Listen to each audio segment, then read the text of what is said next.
King Alexander III of Scotland, who had reigned since 1249, passed away in 1286. His death, caused by a fall from horseback during a nighttime journey to celebrate Queen Yolanda's birthday, left Scotland in turmoil.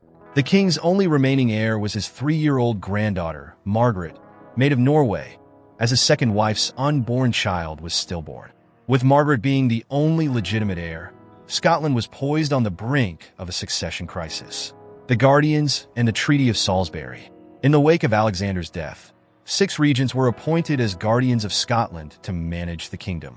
Margaret's father, King Eric II of Norway, hesitated to send his daughter to Scotland due to the instability and rebellion within the Scottish nobility. He sought the assistance of King Edward I of England, leading to the Treaty of Salisbury in 1289.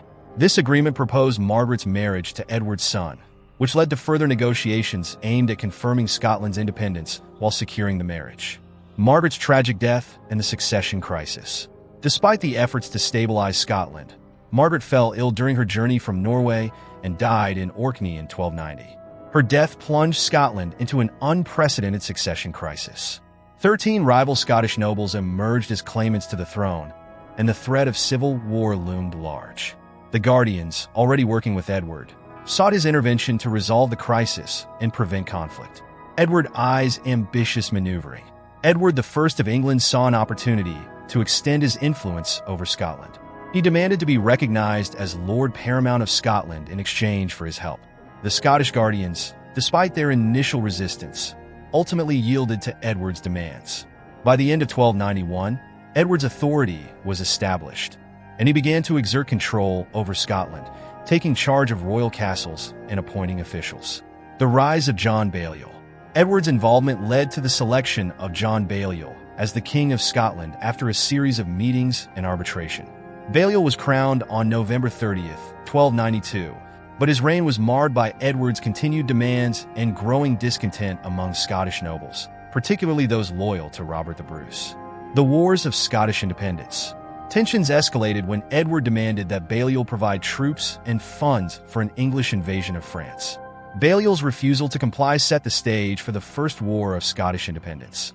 In response, the Scots, led by figures like William Wallace and Andrew de Moray, began a series of revolts. The Battle of Stirling Bridge in 1297 marked a significant Scottish victory, though it was followed by a crushing defeat at the Battle of Falkirk in 1298. The fall and resurgence of Scottish resistance. Following Wallace's disappearance, Robert the Bruce and John Comyn were initially appointed as Guardians of Scotland. Their rivalry, however, led to further instability.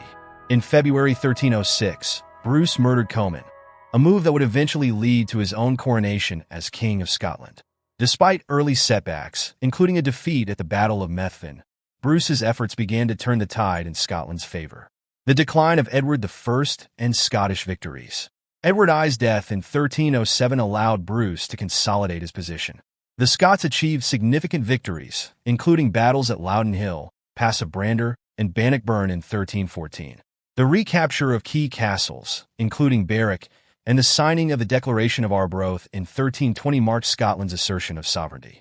The recognition of Scottish independence. In 1324, the Earl of Moray sought the Pope's recognition of Robert the Bruce as King of Scots.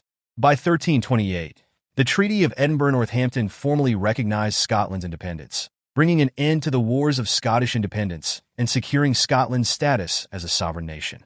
Scotland's journey from the brink of submission to the achievement of independence is a testament to the resilience and determination of its people.